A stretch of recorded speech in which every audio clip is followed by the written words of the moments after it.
I try, I keep coming late to this. I try to get here on time, but we go when live late every time. Did I mute myself again? And you couldn't hear my song? No, we heard your song. Just sounded choppy. Oh. All right. Well, damn. I almost thought it was like a private song and no one heard it. And I was kind of hoping that you guys didn't hear my song. Welcome to Paneloids, Comic Books, and More. I'm Pierre, joined by our producer, Kyle. And the other big head next to him is Jeremiah. Yep. We're covering the biggest comic book headlines in the world. The latest rumors, like the most latest, like from today. And everything hitting shelves this week. We read them. We read every book, and we're gonna give it to you hot off the press, from the essentials to the unexpected. With that, we will get into it. Top 5 FOC. New segment. Did that throw you off severely? Completely threw me off. I couldn't even get excited for it because I'm all thrown off. Top 5 FOC. That's right. Coming at you live. Paneloids, top 5 FOC. New segment alert. What's good? So, like Kurt Pyers said last time he was on our show, books live and die on FOC. So if you want a book to do well, you make sure that you order it before FOC. So we're going to just spotlight a few books that are coming up for FOC that you should be on the lookout for. First up, Mad Cave Studios' new Space Age 4, written by Kenny Porter, art by Mike Becker, colored by Kevin Bateau. Final order cutoff is March 2nd. So get your orders in by next week, please. Please. Ignition Press. Everyone Loves a Jewel Thief, #1, written by Tim Seeley and Aaron Campbell. Art by Aaron Campbell, colored by Jordi Belair. Final order cutoff is March 2nd. I'll be talking to Ignition Press soon to set up some interviews. Uh-oh. If you missed the first issue, make sure that you pick up the second issue of Image Comics White Sky, written by William Harms, art by John Paul Mavala.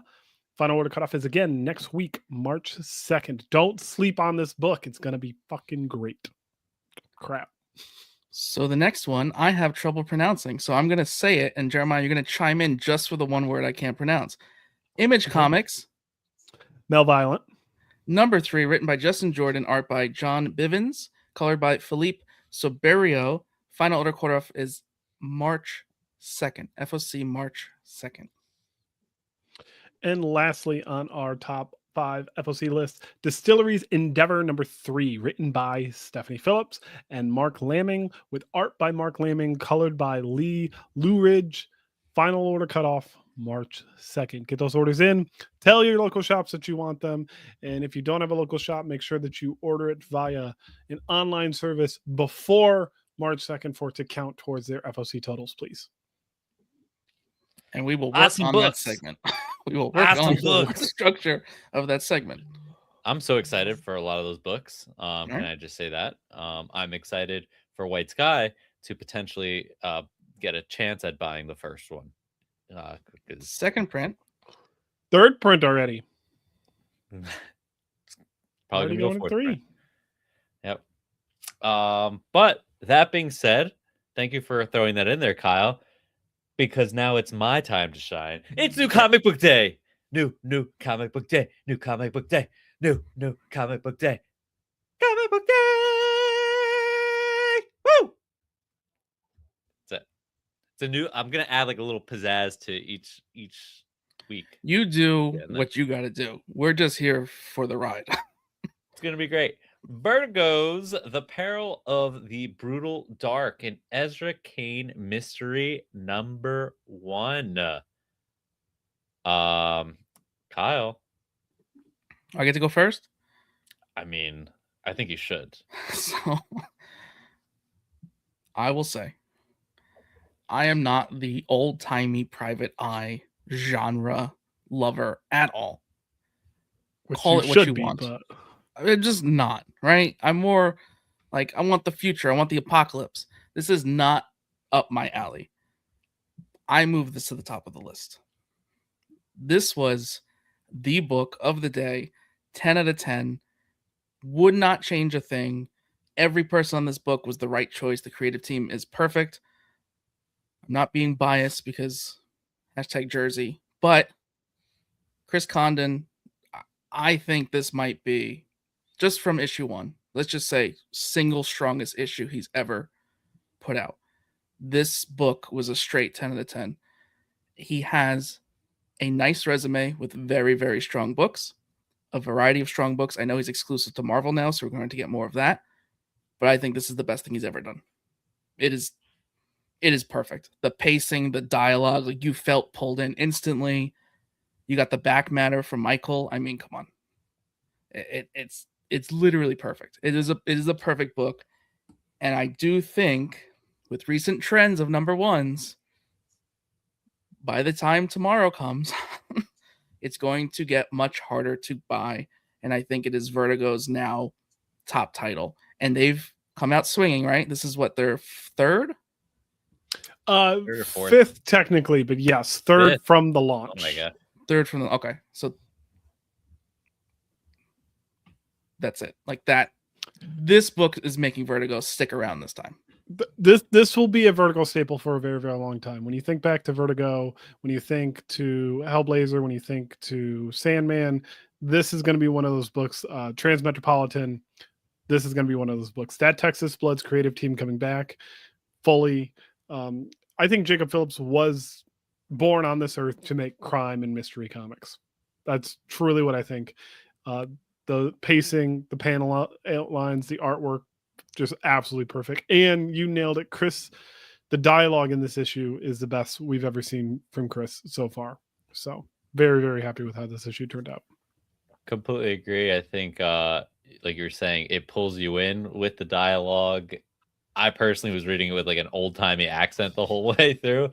It's like, oh, come here, governor. like the whole time. Had a whole thing going there.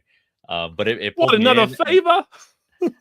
Now I want to know what's going on. What is the Brutal Dark? I want to see it ends at such a perfect point where it's like, all right, get me number 2. But now. there's so many layers. Like there's multiple little things, and then they already started to intertwine. You know what my favorite scene was, though?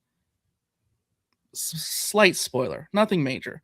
But towards the beginning, he's kind of like arguing about like, oh, like, you know, you got to pay this invoice. Like, you're going to pay this invoice. Like, I did the job. And then the guy's asking him for more. Like, oh, I need to know about this and this. And he's like, yeah, the second invoice. Not that, but when he's then alone and he mutters it to himself because he too thought his own joke was funny. Like, it was just such a human moment of like, that was pretty good. Like, and it was just like that was good. That was good. Yeah, no, it was a very good book. So excited to see more of that. And Vertigo is just, it's scary. Like they're bringing out some very, very, it's heat. They have heat. So excited about that. The next book up is Infernal Hulk number 4. We all know I've been following this for a long time. So yeah, this is sick. This continues to be amazing. I love seeing a few versions of the Hulk, so that was cool. I think Philip Kennedy Johnson came on here and he even mentioned a few of these Hulks that show up in this issue as being some of like his favorite, and you know, so I think that was cool to see them and pay homage to them within that, and I hope to see more of them, and I just hope to see just generally more of the Hulkscape that they've created, because it's gross. It's very gross looking. The artwork in this issue is absolutely insane. Nick Klein's artwork is to die for. If he doesn't get an Eisner nomination just from the series alone, something is terribly wrong. I had to reread almost every single page because I was so distracted by the artwork being so fucking good. And don't you feel like it shifted too? Like, yes, the Hulkscape to like the regular world. And this one really, like you were saying, Peter, focused on the Hulkscape, which was good to see. And now we're kind of getting a aspect of that. So it just adds a whole nother side to this where I'm hoping it doesn't go for a short period of time, because we've got news already about Hulk War which I think it's called like Infernal Rage, right? So that's next year. Like we're already been told that's coming next year. That is the third act. I'm hoping that it's almost like an event and Infernal Hulk doesn't necessarily end, and that the event isn't the third act and it's just on top of, because it's just so good to see. And to speak to you about the art, I mean, from issue 1 of Incredible Hulk to this, Nick Klein was amazing on 1, but watching all of that run and now this, like, you can literally see him get better by the panel, which is hard to believe because it was excellent from day 1. Pierre's been touting this series for such a long time, and as not a huge Hulk guy, getting into this issue specifically, just the emotion that Nick is able to capture on his facial expressions of the multiple versions of Hulk, of the multiple characters that we see in this book, it was so invigorating. I'm gonna go back and reread that whole run. That's what I read the first 4 issues Infernal, so now I got to go back. So yeah, no, it's worth the read. It's definitely worth the read. This, I think I can agree. I've never said I was a Hulk guy.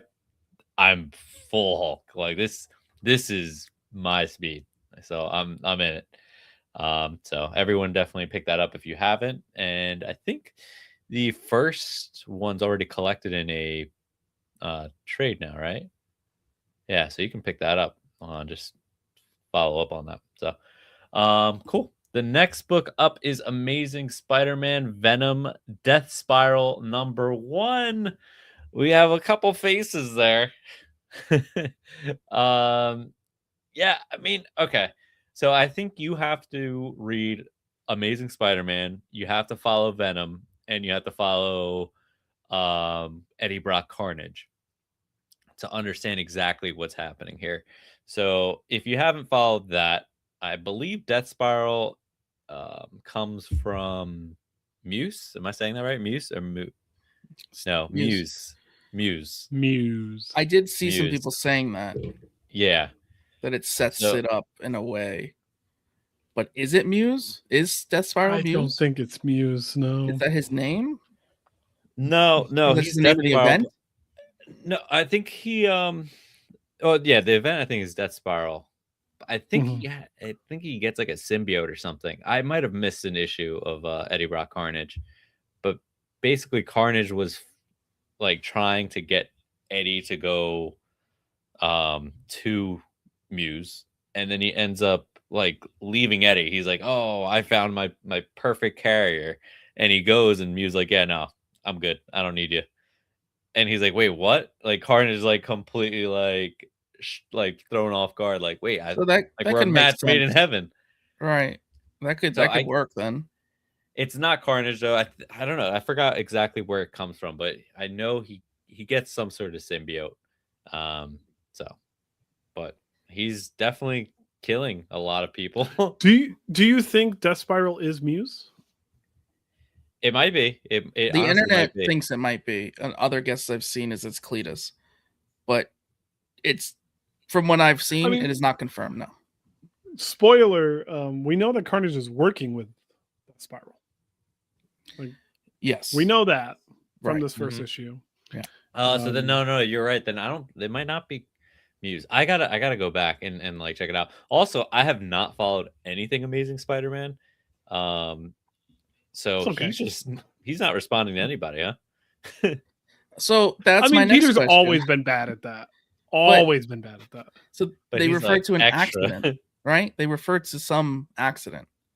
Mm-hmm. Yeah. Well, so Ben Reilly's taken his place apparently, and he's just like filling in for him at the lab and doing things. And some accident happened, but it was Ben Reilly being him, right? So here's my problem. He's like confused that even happened. As a whole, right? This was a dense issue of setup and backstory, and the backstory wasn't sufficient to make me understand anything of what's going on. So like, I understand Peter is sad. I understand he's not talking to anybody. I don't know why. That might be part of the mystery. I don't know why we needed so much of examples of like, okay, we get it. Spoiler, Death Spiral is killing people with similar names. Like, we got an immense amount of that. Like, half the book, half the reading was reading these At murders. the end of every page. Like, a lot. We got a lot of this. It's funny that you guys both have gripes about this. I love that portion of it. Like, I love Really? this, like, too much right at the end. No, I was. It was like building up for me. At least, how is this son of a bitch doing all this killing though? Like, and it's bouncing around the world. It's not even just bouncing around New York City. It's bouncing around the whole clearly world. Not a one-person situation, or it's some kind of hive mind, is my guess. I just feel like you have all of these books intertwining. You needed to give us more notes. There was not enough notes, but somehow was too much murders for us to be like, oh, I get it now. I got it on the third one. We don't need 12. Like, I got it. And it's fine. You want to give me 12? Give me something else too. So that's my big problem with this. And then, of course, at the end, it's like, oh, next chapter is an Amazing Spider-Man. Oh, so this event is like 10 issues? And 9. Then we're not... Okay, so 9 issues, and we're bouncing... So I have to classic crossover, people. 30 books to get through this story? I don't know about this. I don't know if it's going to be 30. I think Time Spiral is a 9-part story that takes place with this, and then it's going to bounce around 8. You think it's 9 total? 7. I think it's 9 total. Including... If it's fucking 30, are you? I don't know. I'm just like, what do you mean? I mean, with the amount of writers that they have, like, holy crap, the amount of writers that they have. I do want to say, yeah, I got you, Pierre. I do want to say that Jesus Saz's art, phenomenal. The artwork is worth the purchase price for sure. Oh yeah, there's some amazing panels just alone in this. Not talking about the killing of the people, but the killing was great. There's some really, really awesome just panel work in this issue. It's worth. Let's talk about like a really horrible panel. Really just atrocious, disturbing. Are we on that? We're on that. MJ and Flash Thompson, are we doing this? Are we homie hopping? Is this what we're doing, MJ? I mean, we've been homie hopping a long time. I don't feel good about it. I don't like it. Flash Thompson should know better, first off. And it doesn't even work. Think about it. It doesn't work at all. She is bonded to Venom, and if she unbonds, her and Venom die, right? Oh yeah. He is maybe Flash isn't there for MJ. Oh, even worse. He needs anti-venom, right? I forget how he got resurrected. I don't know if he's like permanently attached to anti-venom. I don't think he is. I think he could get rid of it. So he would have to rid himself of the anti-venom symbiote in order to cuddle. We'll use that word, right? You're bringing up a good point. This is like a Romeo Juliet situation where they both lose their symbiotes to be together, but then die. Yeah. Anything to get the symbiote off of MJ. What if? That's all I'm saying. Just kill her off. What if this story is not told in a linear fashion, and the accident that has happened and why Peter is not talking to anybody is actually because he found out that Flash Thompson has kissed Mary Jane. Now that's why he's so sad. Nope. I thought we were going to talk about the spiral and how it's not linear. No, I saw Pierre's line of thinking, but I was like, oh, you're right. And I was like, wait, nope. Like they're showing us he's sad, but we're working up to why he's sad. That was the accident. The accident was that he accidentally walked in on them. Kissed. No. I don't know. It's just weird.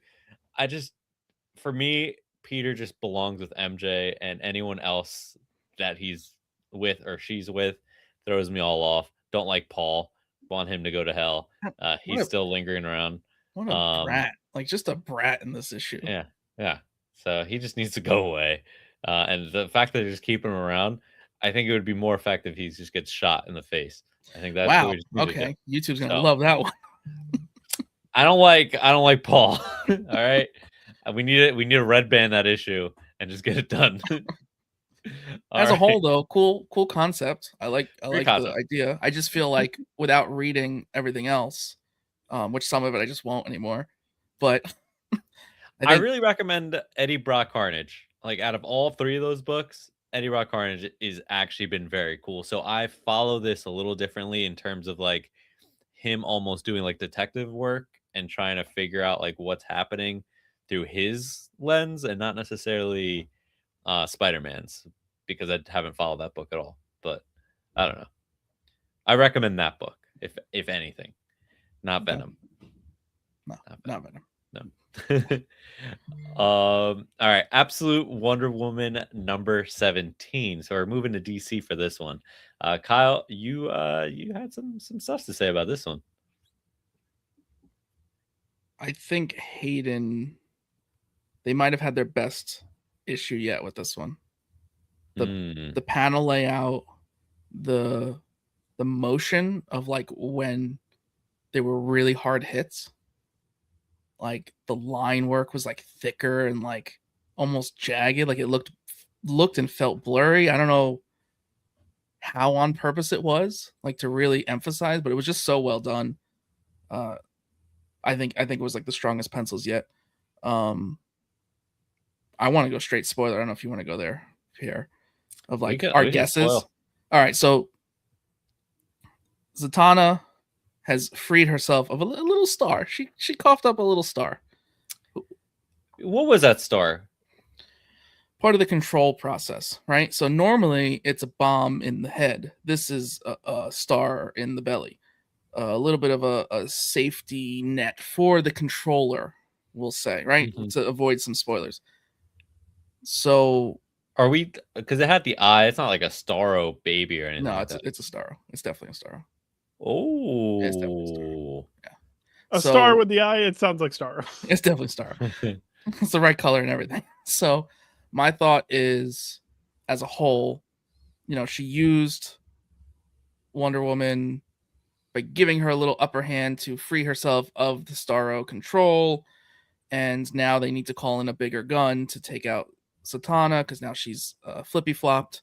And as you wrote, very funny here, who's that Pokemon?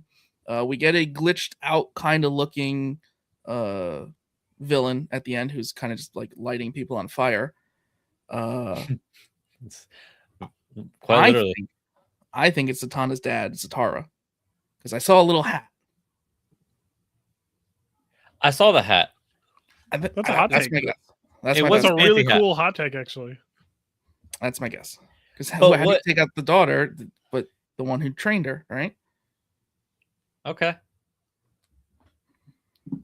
So they captured both of them. I mean, that's the only other male magician, or not magician, but what do you call them? Magic I think they wielder? just refer to them as a witch. I think is how they, which I guess Wonder Woman in this would fall under that category of magic. But that's the only other like. What other big names can you think of that would be like the big one that they can't control? If it's magic related, I mean, the only other thought I had was Trigon or Raven, but like you said, it's a guy, and it didn't look like Trigon, unless Absolute Trigon just is a fancy gentleman. Yeah, he just looks like a dude in a top hat. Hello there, boy. I'm Trigon. Yeah. So that's my best guess. That's my second guess. Have you seen my daughter? I was expecting Raven, honestly. That would have been right when they started to say like we're gonna have to pull in a bigger gun we can't control. I was like Raven, and I was like, oh no, it's not. Clearly not Raven. I hope Raven makes an appearance in this. That would be like just a perfect place for. I think it's inevitable. And like, Kelly writing Raven. I think it would be cool to bring Raven in as like a hero to like save Wonder Woman in a situation, and then that introduces either the Teen Titans or just a Raven solo book. Oh no, I'm already ahead of you. I have a better idea. Oh, okay. Justice League Dark. Absolute Justice League Dark. And it's Absolute Wonder Woman, Zatanna, Raven, and then I don't know, maybe a Swamp Thing or Love that Swamp Thing. Constantine, come on. Give me Constantine. I'm not a big Constantine fan. A little trench coat, just hanging out, smoking cigarettes. That's where you're wrong. That is where you are wrong. I know I'm wrong. You can't be a Swamp Thing fan and not a Constantine fan. I don't know. I just not Facts. That's actually a very good point. Very good point. I even like Constantine. Come on. Maybe if I meet him one day. Love Constantine. All right. So yeah, that was absolutely Wonder Woman in a nutshell, and I'm excited to see what this is. They really put you in like that. It ends where it's just like, oh, come on, give me one more panel. Just tell me who it is. Oh, great issue though as a whole. Just very strong issue. Yeah. Keeping it absolute Martian Manhunter number 9. Kyle, you've been following up with this one. I don't do drugs, but this comic is probably the closest I will ever be doing drugs. It's a great way to put it. It's a great way to put it. It's so trippy. And then like somehow with this trippy kind of style, you're like invested. Like I honestly was like getting anxiety from the first half of the book. So like just a slight synopsis, like, you know, saying you talk to aliens kind of puts a strain on you and your family. So he's trying to go see his kid, and there's, you know, it's like a supervised kind of visit, and it's more of an intervention, but just like having this not Martian Manhunter alien, which they vaguely explain, he's like a dark blue. They have this other alien now talking to him who's just like not helping things, just not helping. So you have him in his ear, you have this like doctor yelling at him, you have the wife yelling at him, and then he sees their thoughts. Like it's just like severely overwhelming. Like just like social battery, it's got to be fried by the end of you know, just like a minute with anybody with this Martian vision. And then he gets this new vision. It is we'll talk about it a little later, but it's sad that this is ending. But I think I don't know how to say it like correctly. I think it's best that it's wrapped up, because I think if you stretch it, it would ruin it. And I think that getting a nice hardcover out of this as like a solid story that you can give to someone, and it doesn't matter that it's part of the Absolute Universe. Like just like, here's this standalone thing that is trippy and anxiety ridden and like never stops moving, and like just an interesting, you don't even have to know Martian Manhunter at all. Although it was kind of said that there's another project the team is going to do, and that's why they decided not to keep it going, which is interesting. But we'll get to that. Raven? But yeah, I highly recommend, if you're not in it yet, wait and get some trades. But I do expect a really cool hardcover out of DC for this. If they didn't, it would just be silly. Especially with the Martian Vision pages. Like, come on. Yeah, it's definitely going to get the like premium treatment for sure. Yeah, that's beautiful. Beautiful book. Moving back to Marvel, the Ultimates number 21. Kyle, I think this was up my alley. And it was funny because a lot of the dialogue. A lot of dialogue. So it's not narration. So a lot of dialogue, but it was the voiceover of the Defenders leader, whatever his, and spoilers, the Defenders are introduced, but it's not the Defenders that you would have thought. And they're gone already, so it doesn't matter. Yeah. Major spoiler. But the narration where he's kind of speaking and saying how, oh, we'll frame this as, you know, the Avengers initiative or whatever, the Ultimates, they are like bad guys and the Defenders are the good guys. So we'll give the people what they want. People want to see fights, they want to see suits, they want to see all this stuff. And I'm just like reading it, I'm like, damn, yeah, they're right. This is all I want to see. I just want to see fights. Come on, give me the fights. So that's all you got for like 6 or 7 pages, just like awesome fights. And it was cool seeing the alternate versions of these characters. Kyle, you named Nameless, right? Nameless is Deadpool. So I think that was cool. Very scary, like weirdly scary, just because it's like all the same powers of Deadpool, except he's suicidal and doesn't talk. He's mute. So I think that's scary, just knowing that he's just a murdering machine and he's just silent, doesn't talk to you at all while he's doing the killing. But he's a good guy, so it's fine. Yeah. Yeah. And then you also have Singularity, which I'm not too familiar with. Maybe Jeremiah or Kyle can break that down for me. So But to me, Singularity this is just Cloak. Yeah, it's just Cloak. Yeah. Yeah, she looks identical to Cloak, and they're using the name of a character that came from A-Force. Okay. Just like they're reusing the name of the next character of Penance.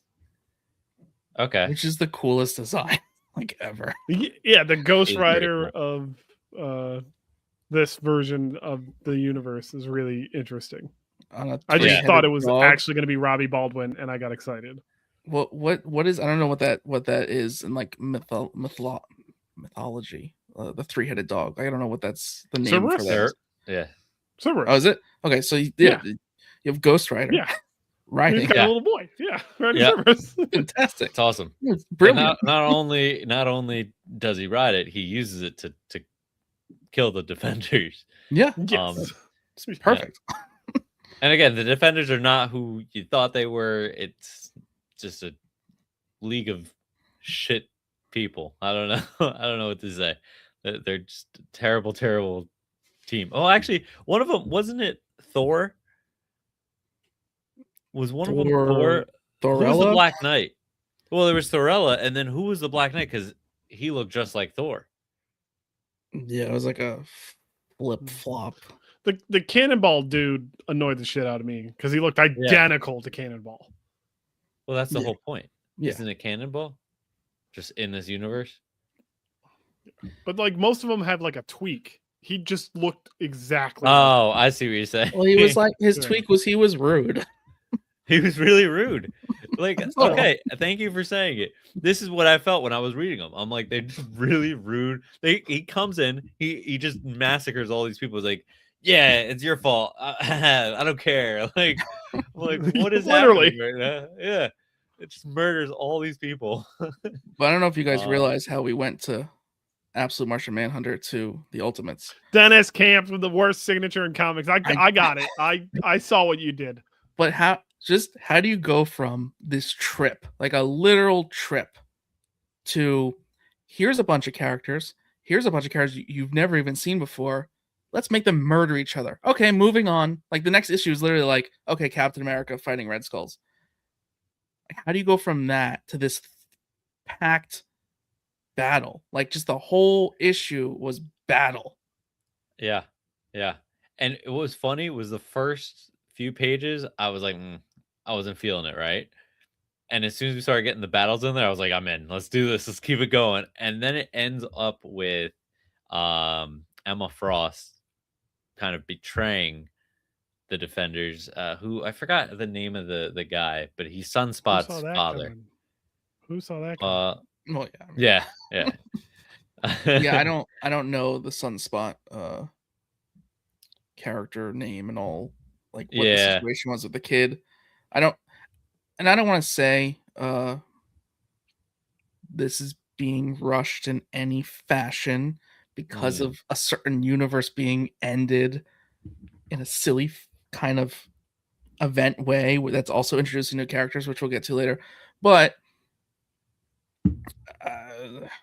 it's this run as a whole is either like a long told story or very compact, like points of history during this, revolution, right?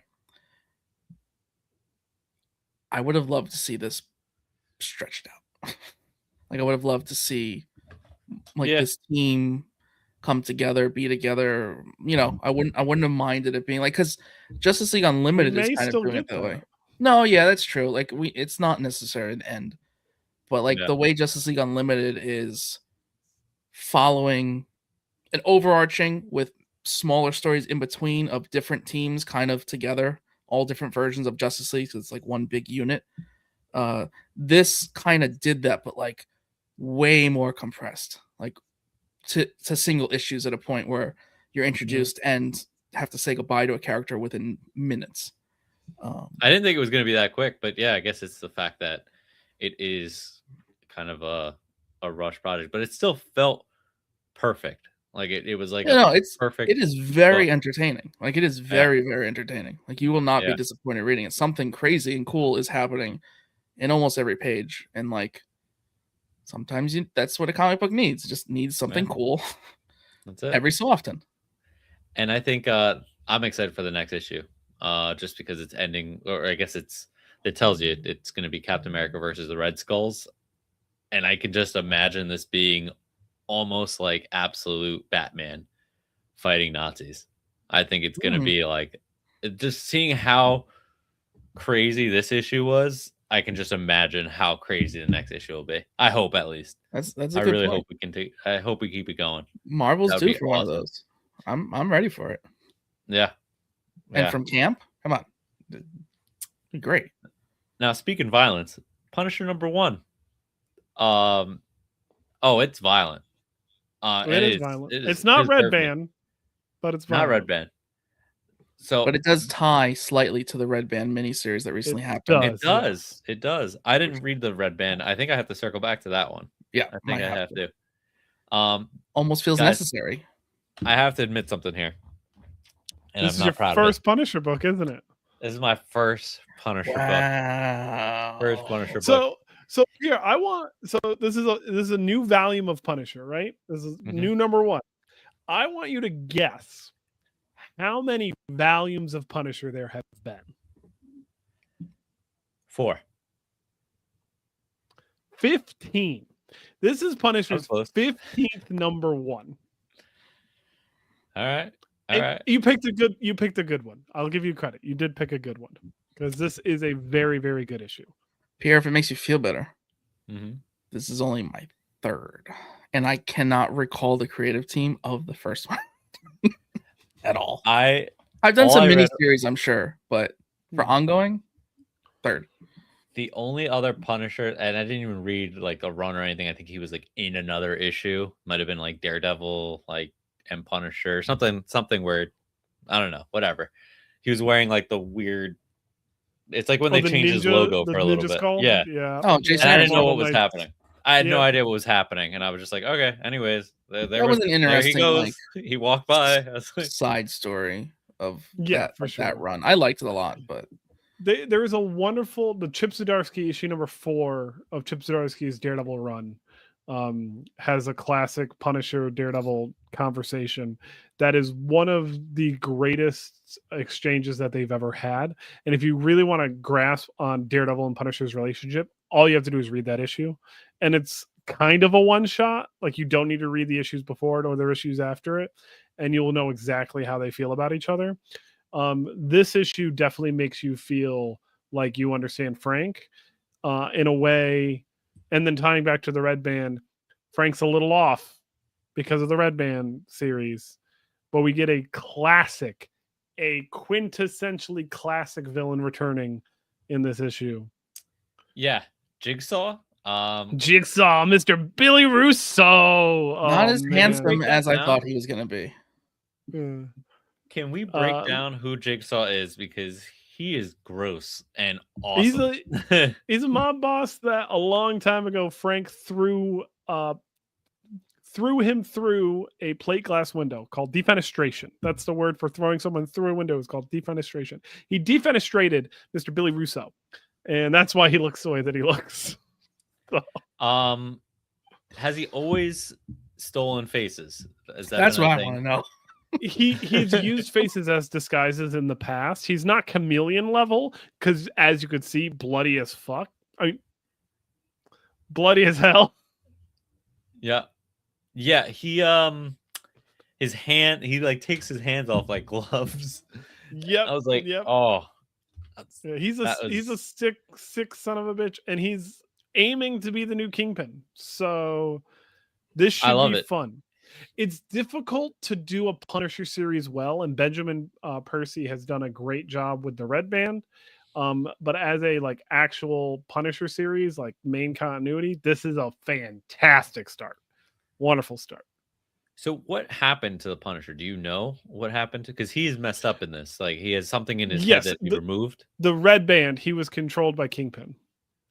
And then Okay. he carved out the control nodule, but he lost a lot of stuff along the way. Oh no! Like Okay. pieces of brain? Maybe. Oh no! That all makes sense now. He's just a normal man. Oh, poor guy. But there's some just great Punisher pages in this. It felt like an older Punisher book. Yeah. Like I think. Yeah, like I think if I picked it up, like not knowing, I'd be like, it's like 20 years old, like 30 years old. Yeah, and like the good thing, it does harken back to the red band, but you don't need to read the red band to know what's going on, and you're just the only thing you don't know is like, oh, like something's wrong with Frank. I'm gonna find out soon. So, who wrote the red band? Benjamin Percy. Oh, okay, so that makes sense. Continuation. So. Yeah, he even put the little note in there. He's like, "Go read it." Oh yeah, no. Well, the editor put the note in there, but yes. Yeah.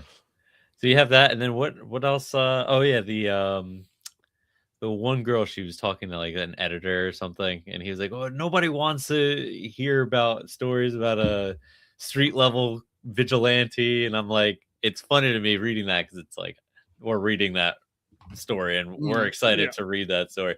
I love that street level vigilante, like, oh, it's so good, it's so gritty, it's so perfect. This and Chris Condon's my book, bag. This is a great little week so far with at least those two books. Some number ones, some solid number ones. So while we also had Iron Man number 2, which I'm starting to realize I love Iron Man. Like I really, really like. And you know, maybe a lot of women have a good idea behind Iron. Joshua Williamson does a phenomenal job writing Iron Man. He like writes him so well, and the art, everything is so great in this. Carmen Carnero's art is phenomenal. The covers by Ryan Stegman, of course, but Carmen Carnero's art, especially in issue 2, the flashbacks felt so classic and felt so old school, and then when you got into the modern day, was so well defined and beautiful colors. Very, very nice, sharp lines. And that's what you really need in an Iron Man book, because there's a lot of tech going on and a lot of cool people showing up. My boy Fixer showed up. When was the last time Fixer showed up? I just caught myself from saying the F word again. But like, I love Fixer. You fixed it. Absolutely. There you go. Yeah. Also, why is AIM trying to kill MODOK? Because he was undressed and it was unpleasant for everyone, so they decided he needed to go. So there was something that happened in Venom, Mary Jane's book, and I'm not 100% sure what happened because I skimmed through it, but something happened, and it's between Madam Mask, and MODOK and a couple other people, and I'm pretty sure she saw him being hunted down. They're all being hunted down by AIM. AIM's trying to give it a lot of people. But one of the things that I love about this series, we're 2 issues in, and we have seen 5 members of the Thunderbolts.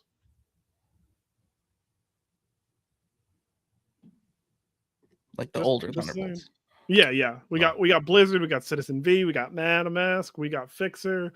Like, oh, this is the ones that I forgot. This is the Thunderbolts that weren't the best. The actual Thunderbolts. Again, catching myself from. If the Thunderbolts aren't in a red color scheme, costume theme, I don't want them. I want to leave with you saying that. I want to leave. Question for you: who's the Fixer? Because I feel like the Fixer that needs to be basically a low budget version of Iron Man. He's Gotcha. Anthony, I think is his first name. I can't remember his last name.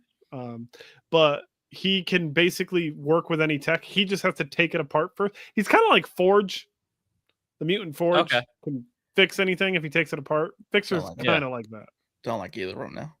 So I think it's funny that he says, why are you guys looking for the next Iron Man when you have me? Like, you could literally, Yes. like, I can do this. Oh It's yeah, like, okay, he had shut hurt up. feelings. They're like, shut up. We know you can work with tech. We're looking for this kid. All right. This is what Tony Stark was trying to do. We're doing it. And I'm excited to see what these experiments they end up doing, because they obviously are spending a lot of money for these experiments, and they're putting a lot of time in making this happen. So who's going to be our next Iron Man villain? What are we going to get? Who says it's going to just be one of them? What if multiple are successful? And you have a team of not so good Iron Men. One of them worked on AI. Sounds like a new Armor Wars is coming. What? And I've said this before from issue 1. This isn't necessarily something we haven't seen in comics medium before.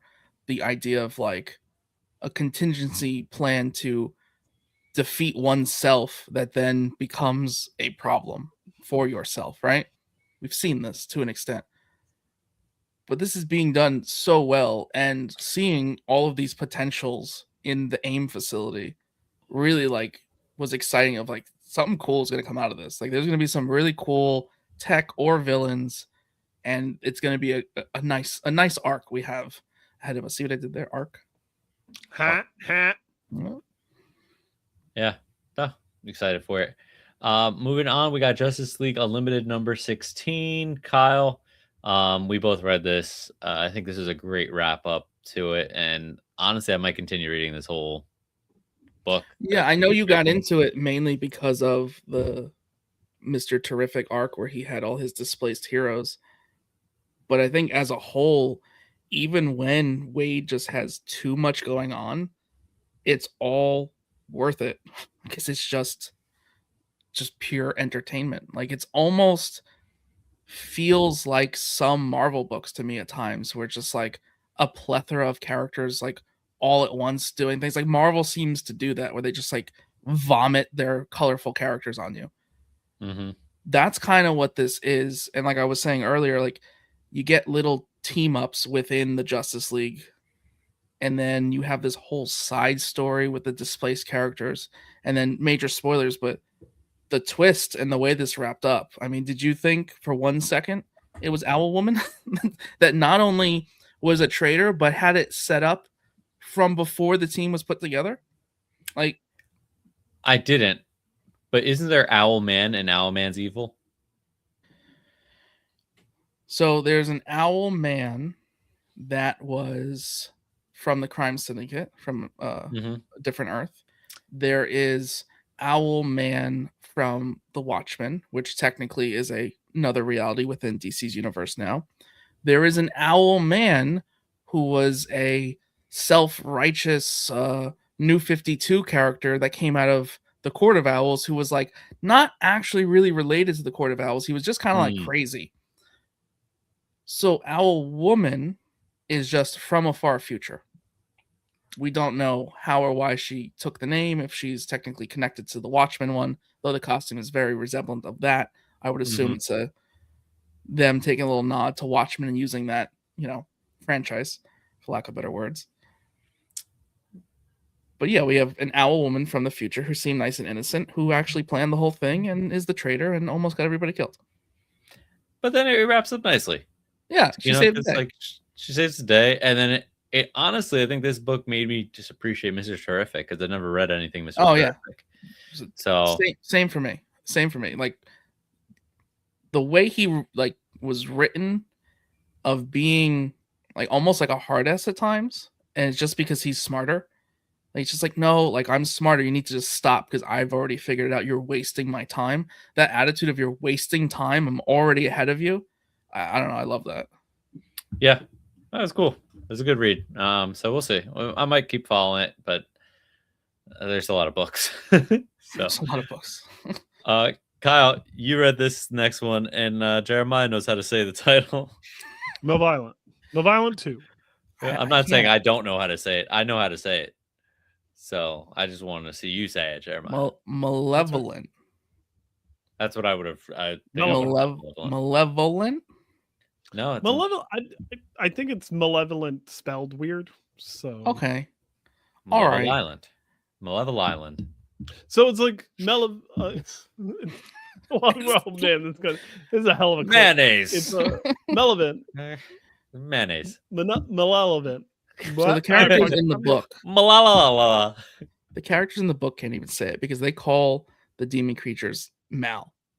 So they can't even say the word. All right. Yeah. They don't want you struggling through the issue. They're like, all right, the title was enough. Let's Yeah. keep it going. So Justin Jordan, I feel, pulled some inspiration from multiple animes of the demons in the building. We got to send a team in to get the demon out of the building.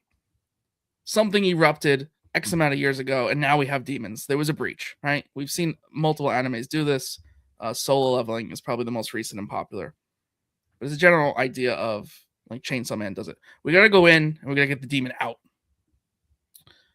They have, like Chainsaw Man, a demon creature that is also part human. So it is somewhat of a, a helpful character that they keep contained when they're not using her. This kind of showed us that this hybrid character needs to eat, and she needs to eat the other Mals to survive. And they've hinted that if she doesn't, it's bad. They didn't show anything, but they're alluding that it is going to be very bad when she does not consume the other Mals. On top of that, they're showing a new level of how the Mals can cause a ruckus, right? So spoiler, but a new character kind of comes into play where he makes a vest and turns himself into one. And then goes on a bit of a killing spree and kind of causes like a psychosis, and just humans are just like attacking the police and the anti-Mal force, whatever they're called. I'm enjoying it a lot. The art has a unique look to it. Justin Jordan is pacing this very well, where you're having the characters slowly kind of be revealed to you in a sense of like, you get that they're cops, but you're more so starting to get their personalities now. You don't really know much about them, just their job, but you're starting to get their personalities and how some of them are more against this new hybrid helper and some are kind of for it. And, obviously the political of like, oh, it's above my pay grade. I don't know why this thing is helping us. So very well done. I'm hoping this is a very long run because I feel like you could take this world and just like the first story arc could be these characters, this point of time, this place in the world, and you could just like go somewhere else and just start fresh. Just like the demons are coming out here. Like maybe they don't have a hybrid to fight, but just the concept of fighting these unique creatures that mend with both living and non-living objects. It's a nice spin. If you like anime, I promise you will enjoy it. I was gonna say definitely gives anime vibes. So that's yeah, cool. Yeah. All right, something to pick up. I'll catch up eventually. One thing I did catch up with was Uncanny X-Men. So number 23 was like a horror arc that kind of started. Number 24 kind of continues with that. So I think that came out last week. But basically the team's battling the League of Monsters. So I know Jeremiah would like that. Right? Jeremiah's a big League of Monsters guy. So after a clash with Werewolf by Night, Logan is bitten, setting up the debut of Werewolverine. Now I say debut because I think this is the first time in main continuity. Yes. We've had what ifs before and other series where Wolverine has shown up. So yeah, so I thought that was cool. Like just the concept of that. Yeah, that's cool. So fully agree. Now a small squad of X-Men may have to survive Wolverine in a feral, uncontrolled state. Issue number 25 drops March 25th. So yeah, check that out, guys. A lot of claws on one Wolverine. It's a lot of claws. It's a lot of claws. but we're Hope excited. you read the fine details. That's a terrible joke. I don't get it. Maybe I shouldn't. It's best if I don't. We're just not Moving gonna. on. We're not gonna. Yep, moving on. Nerdy news. So, guys, Scott Snyder confirms Absolute Martian Manhunter will play a role in the larger Absolute universe as the series nears its end. Meanwhile, Chris Conroy said first crossover arrives in Q4. Easy to follow, new reader friendly. It's a long time to wait, but excited to see whatever they come up with. There's definitely going to be an Absolute Justice League, right? I mean, Yeah. That's where Martian Manhunter goes. Yeah, it's gotta be. Yeah. All right. Good. DC announces the next Batman crossover, Bad Seeds, as Gotham reels from police commissioner Vandal Savage's attack on the Bat family and Mayor Pamela Isley's risky move.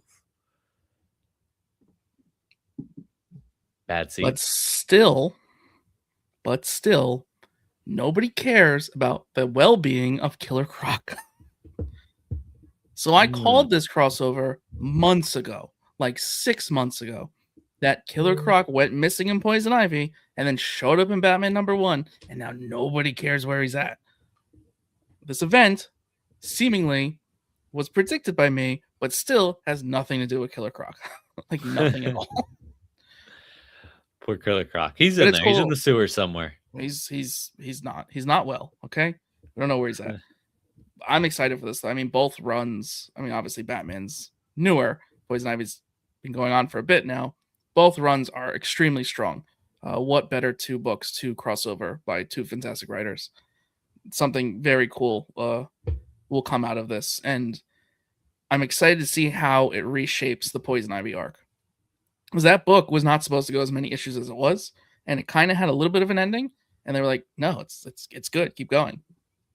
And it found new footing, and it's been just as good. And I think this will do the same thing. It's going to make it have a brand new footing once this event is over. All right. Kyle will be back with more on that. Yeah.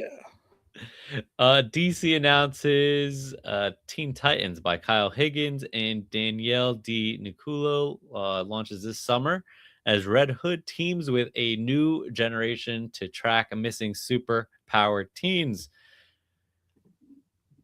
Is this it? Is this what we needed? Kyle Higgins on Red Hood. Is this what we needed? Yeah. With I supporting agree. characters that are not just, I'm sorry, not to insult the prior Red Hood runs, but randoms, right? A team that is not just randoms with Red Hood as the main focal point. This might be what the character needed. This is going to come up with a lot of cool clashes with Red Hood and the Teen Titans themselves morally. So I'm excited to see how they spin this. I want to see the original Teen Titans versus his team. Red Hood versus Nightwing leading two teams. I'm sure that's going to happen. Yeah, It's got to. Otherwise, I don't want this. I don't know. It's not that I don't want this. I just don't know how I feel about Red Hood. And I love Red Hood. It's like, I don't know. Any project that Red Hood is on ends up being bad. And it's not a writer's thing. It's like a curse. Like the Red Hood curse. The New 52 run was fun for a bit. Yeah. But it was fun. New 52. We're gonna live on New 52. How many years has it been since New 52? No. That's fair. Great. It's great to say New 52 did it. It needs to happen again. So let's hope that this is it. The other thing happening this June, Avengers Armageddon by Chip Zdarsky sees Red Hulk taking Doom's homeland, forcing the Avengers to unleash a game-changing power. I wonder how Dungeons of Doom is going to end. Right. So this soliciting news point is obviously spoiler, and I almost didn't put it in here for the fact that it is spoiler.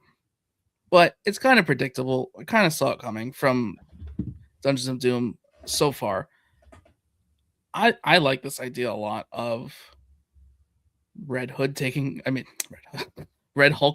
Hulk. Yeah. Latveria.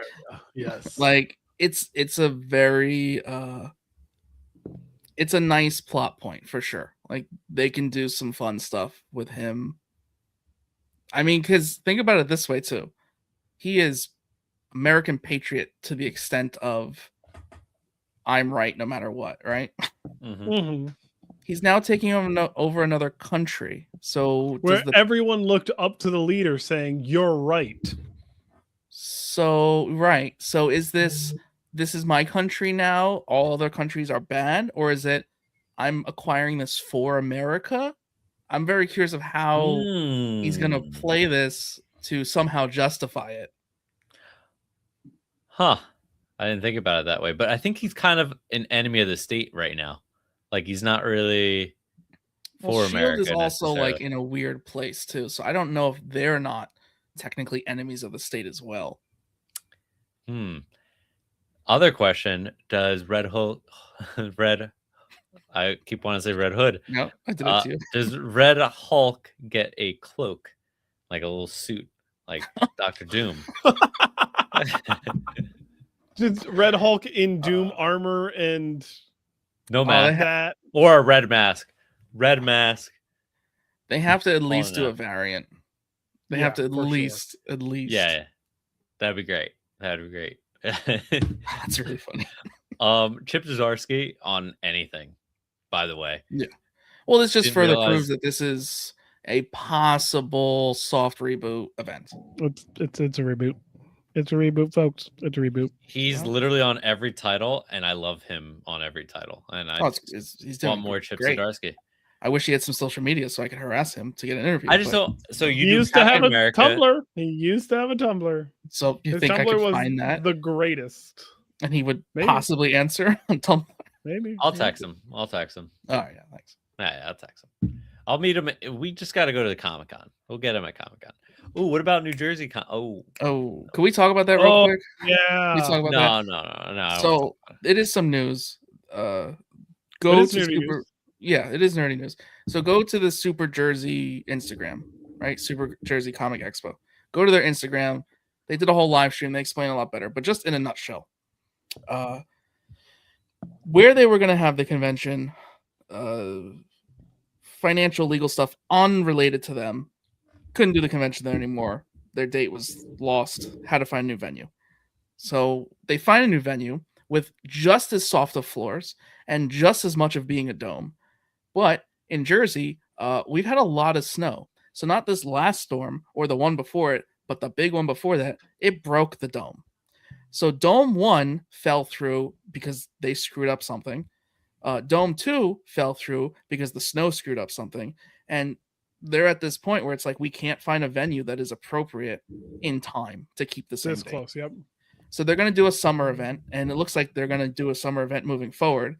But this April convention is postponed, and we will not be having one until the following year, which is sad. That's so sad. But we will get the summer one, which will have a different kind of vibe, which is nice too. They're going to have two different, like one T-shirts and shorts. T-shirt and shorts. Like the original one's going to be more of a traditional con with the artist alley, and the other one's going to more be like a retro vibe, more reselling and like collectible kind of stuff. Interesting. Yeah, so it's pretty more of a vendor show than an actual. exactly. Comic-Con. So it's not their fault that they keep getting these bad situations. They're just falling on them, but they're scrambling and they're doing everything they can, and kind of like a strike 3 situation. But I'm excited. I was going to come to stay with you for the whole show. Right where I'm sitting, there's a recliner. That's where you would have slept. My feet hang off the end. If you're being off the end, I'm going to bang my knees on it. I don't think you can come in my basement. Actually, I don't think I can touch the ceiling. Oh God! Yeah, so I think your hair will just skim the ceiling. All right. Anyway, It's a little derailed.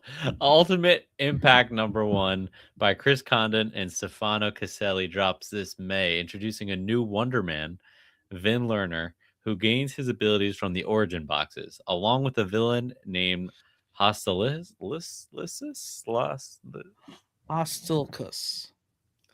Hostilicus. Yeah, what they Hostilicus. said, guys. What they said. Hostilicus.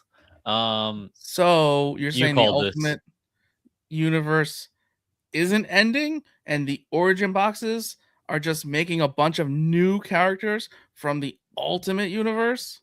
You called this. Because it doesn't even look like the origin boxes are coming to 616. It seems like it's just contained. So this is just post-maker problems. Yeah. Sounds It's like like a ultimatum, sounds like a real problem. I think they're just going to give us a bunch of characters, and whichever one's most popular and sells, they're like, all right, this is the one. We found it. But doesn't it found the feel money. like they could have done that without all of this? Like, my thought would be, That's you for want sure. to introduce some new characters. You want to politely, without upsetting too many people, right? Which they shouldn't be worried about, but politely have a few less white dudes, right? It's your opportunity to make brand new characters, some of them from scratch, some of them of the essence of the old, right? In this case, Wonder Man.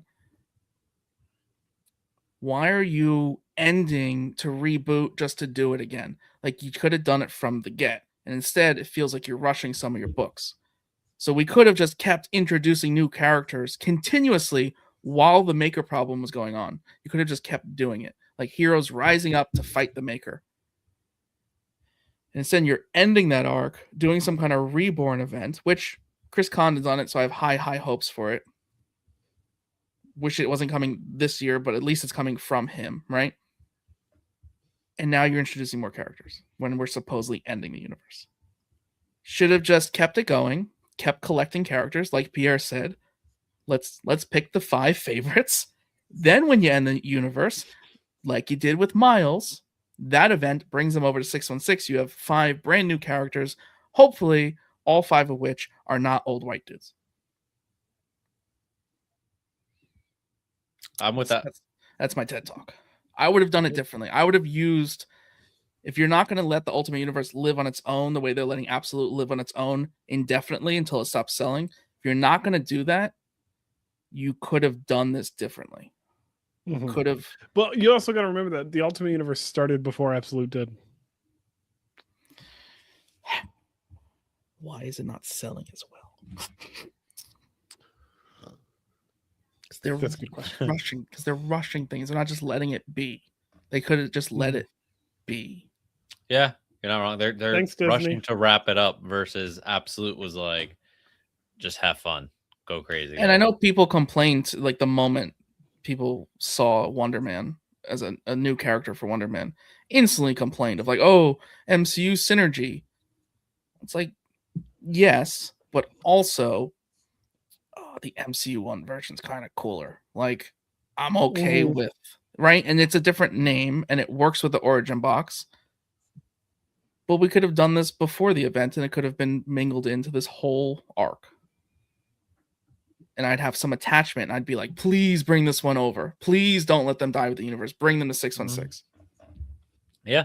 And right now, the only ones I feel like I think Hawkeye's a cool one to bring over.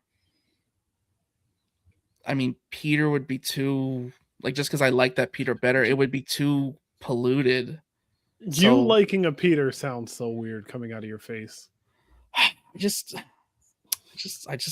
like Dad Peter. I just like him, a little older. I like him a little aged. I think it's got to be Richard Parker with Venom. I think that would make sense. And that too is too polluted. It's too polluted. I like my Peter. Too many symbiotes already. There's far too many symbiotes already that are important and like No, it would just be Richard Parker, but he would take over the Venom. Oh, he would just take one. Yeah. He would take the. He'd take it from Mary Jane. Right. That would Mary Jane. I just don't want Mary Jane. Wouldn't you be happy? She dies. The jackpot wristbands have affected her, and Venom keeps her alive. Yes, and then she dies. Ah, damn. All right, wait. I just want to read this one comment. I have been called queso. At least, no exaggeration, 40 to 50 times on the internet. And that is a lot, saying that we don't even have 40 to 50 subscribers on some of our social medias, right? Skinny queso? If you had half his money, I'd be cool with that. Whoever this is, do you want a T-shirt? Like, thank you. Like, T-shirt. Are you sure he was referring to you? Yeah, I think so. All right, keep it going.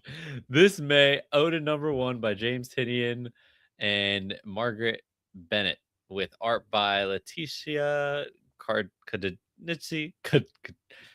Whatever. I'm sorry. Tells a brutal horror story of Odin confronting white supremacists. Image book. Tiny Onion image book. Interesting. Very interesting. Interesting timing, Image. Mm-hmm. Perfect timing. For Keeping this new renaissance. it going, I see. This is gonna be a good book. This isn't gonna be a dork or white sky situation because it is a Tinian book. Everyone learned their mistake with something. So this is gonna be, or even Exquisite Corpses, this is gonna be a hot book. It's gonna be a good book. But put it on your FOC. Yeah, that's kind of why it's in the nerdy news. I think Pierre's putting in the FOC right now. I hear him. What? Oh, No. he's typing to the chat. You could have just acknowledged the chat. Galactic was so good. Galactic was so good. All right, moving on. We're hopefully talking to Kirk soon. Oh, Working on some things in the background. Join the Discord, and maybe I'll tell you all the things I've got in the works. Or don't, and then it's a surprise, just like to us. It's like, oh, Yeah, hey, there's this interview coming. Like, wait, what? I'm telling them nothing. Terminal, a new superhero series by Robert Kirkman, Joe Casey, Andy Kubert, David Finch, and Arthur Adams, follows a secret war between superpowered forces and drops July 22nd. Jeremiah's picking it up. So should you. I just wonder if the artists are being paid. That's my shit. I mean, I would hope so. You'd hope so, but it's Kirkman, so I mean, Wow. Kirkman slander never thing. stops. I don't even know if that's a thing. Hey. Is that a thing? It's not a thing. Ask Crabtree. Ask Tony Moore. They won in lawsuits. They got it later on. Years later. Come on. It's a process. Who was the first artist on Invincible? Who was that? Yeah. It wasn't Corey Ollie. Walker. Just Corey saying. Walker. I mean, they're cool. Everyone's cool. Everything is cool now. It's all kosher. It's okay. Everyone is cool when it's part of a team. Everything is awesome. All right. Rumors, baby. Oh, wait a second. Core collects. Is this my buddy Core? How's it going, fellas? Sorry, I'm late. I was listening to old pods on Spotify when I remembered there was a live show right now. Core, you just made it. How old? Or did you hear Kyle predict a bunch of stuff that he got right that is coming out? I did. Kyle's good at betting, just so you guys know. No, not He's betting. so good at Predicting. betting. Not Predicting. betting. Not betting. Not betting. He's in debt. Two different things. Two different issues. It is indeed Pierre. Hope all is well, guys. I don't know why I read that out. I'm sorry. Core. Miss you, buddy. You'll be back. You'll be back soon. Core will be back. Yeah, I'll probably be kicked off soon. So Jeremiah's being kicked off 4 next week. 4 today. Rumors, baby. That's it. Lucy Comics suggests Absolute Green Arrow is the Spectre. Oliver Queen, who died in Absolute Evil with a hooded shadow design and vigilante targeting corrupt billionaires, reflecting the Spectre's vengeance, shaped by Darkseid. I always do this. In the Absolute universe. I saw this take. I love this take. I hope this is legit. I think it's a great use. You know who else loves this take? The CW, because they already did it. Oh, well, with Malcolm and whatnot. That's how they ended Green Arrow, or Arrow rather. Yeah, true. That's literally how they ended it. They killed him, but he was like kind of still there, so they like didn't cry too hard about it because like, oh, he's just like a ghost now. It's fine. Yeah. You loved Arrow. You loved Arrow. I thought for its budget, and for its budget. They did a good job of telling a story. It had the corny sitcom-y moments of like, why are you mad at me? What have I done? You know, like I can understand everything that's wrong with it, but that team loved it so much. And the writer liked Bruce Springsteen a lot, and many episodes were titled from songs. I do have to say though, when the John Constantine episode was one of my favorite episodes of Arrow because they legally couldn't show him smoking, and how they got away with it was so brilliant. It's one of my favorite like tricks of cameras ever. Just that episode alone. They just show smoke. They showed just smoke, or every time he comes back, he's putting out a cigarette. He's not smoking it, but he's putting one out. Like, yeah, it was done very, very well. All right. That's it, guys. That's everything. That wraps up Paneloids. We did it. We got through it all. We did it all. Comic books and more. We did the thing. We did the thing. Yeah. If you're watching on YouTube, hit subscribe. If you're listening on podcast apps, follow the show and leave a review. Just so you know, we're here at 7:00 p.m. Every Wednesday. Core. Ish. And yeah, 7-ish. 7:05 normally on the dot. Sometimes it's also 7:06. Follow the show and leave a review. It helps more than you think. There's going to be a flash of a t-shirt if you want to stick around and buy that shirt.